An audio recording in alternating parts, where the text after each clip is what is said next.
mengusulkan pergantian wakil presiden kepada MPR karena keputusan MK. Desakan Purnawirawan TNI yang minta Gibran Rakabuming Raka mundur di jabatannya sebagai Wakil Presiden RI. Boleh-boleh saja dalam negara demokrasi seperti kita.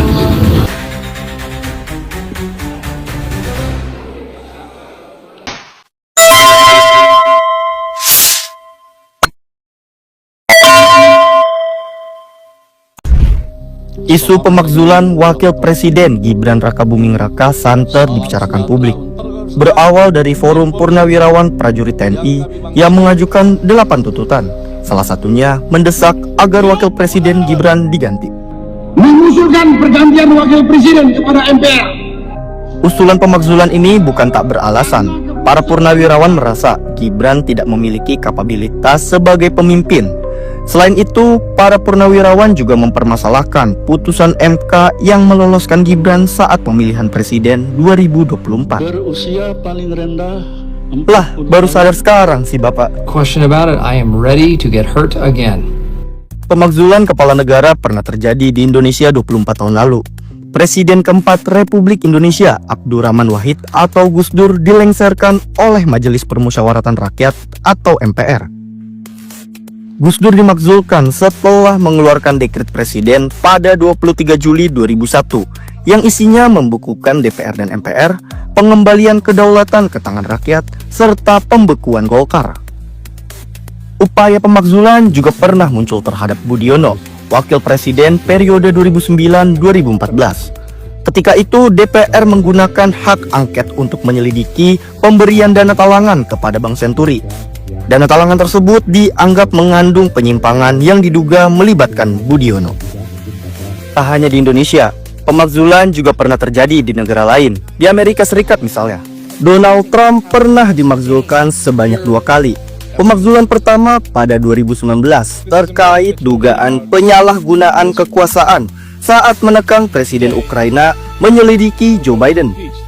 Pemakzulan kedua terkait dugaan penghasutan pendukungnya yang memberontak hasil pemilu di gedung Capitol. Terbaru, Presiden Korea Selatan, Yoon Suk Yeol, secara resmi dimakzulkan pasca putusan Mahkamah Konstitusi Korea Selatan pada 4 April 2025 lalu setelah memberlakukan darurat militer secara gegabah. Atau di awal tahun ini, Dewan Perwakilan Rakyat Filipina memakzulkan Wakil Presiden Filipina Sara Duterte atas dugaan penyalahgunaan kekuasaan dan pelanggaran konstitusi atas penggunaan dana publik jutaan dolar. Selain Trump dan Yoon Suk Yeol, sejarah mencatat pemakzulan kepala negara sudah dilakukan di banyak negara di dunia.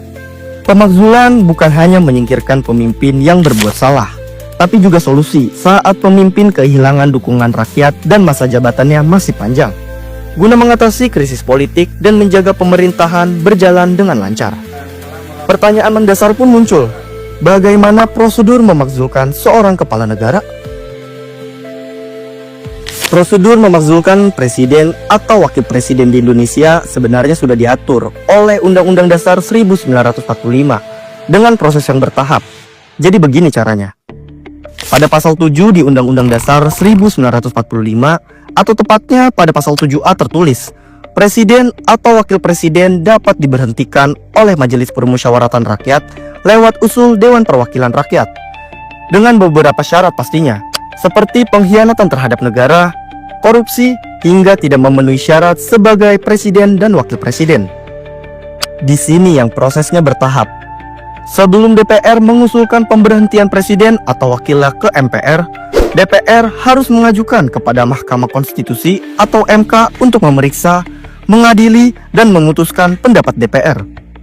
DPR harus bersepakat bahwa presiden atau wakil presiden yang akan diberhentikan terbukti melakukan pelanggaran atau tidak memenuhi syarat sebagai kepala negara. Anggota DPR yang hadir pun harus 2/3 dari jumlah anggota dan harus menghimpun persetujuan sekurang-kurangnya 2/3 dari jumlah anggota DPR yang hadir dalam sidang paripurna. Setelah itu, MK bakal menguji selambat-lambatnya 90 hari sejak permintaan diterima. Apabila MK menemukan adanya pelanggaran, DPR akan segera menggelar sidang paripurna untuk meneruskan usul pemakzulan ke MPR. Lalu MPR akan menggelar sidang untuk memutuskan usul DPR selambat-lambatnya 30 hari setelah menerima usul tersebut. Dalam sidang MPR pun harus dihadiri 3/4 anggota yang hadir dengan quorum sepakat pemakzulan 2/3 dari anggota sidang yang hadir. Lalu presiden atau wakil presiden diberi kesempatan menjelaskan dalam sidang paripurna MPR dari proses bertahap yang dijabarkan oleh undang-undang, apakah sebenarnya memungkinkan melakukan pemakzulan atau impeachment kepada presiden maupun wakil presiden? Tidak mungkin. Tidak mungkin karena presiden pasti melindungi wakilnya. Tidak mungkin. Apa alasannya? Dia yang memilih wakilnya, dia yang menentukan, ya kan? Di DPR harus 2/3 kali 2/3, di MPR 2/3 kali 3/4. 3/4 mesti hadir, 2/3 mesti setuju. Nah, tapi di MPR itu ada DPD, ya kan? Tambahan dari anggota DPR, DPD. Bisa saja mayoritas anggota DPD setuju. Tapi semasa mayoritasnya anggota DPD itu kan hanya tidak sampai 1/3 jumlah anggota MPR, maka tetap tergantung kepada koalisi pemerintahan yang sekarang ini kompak sekali di bawah kepemimpinan Presiden Prabowo. Maka saya rasa tidak akan terjadi. Pada akhirnya isu pemakzulan Gibran perlahan akan meredup.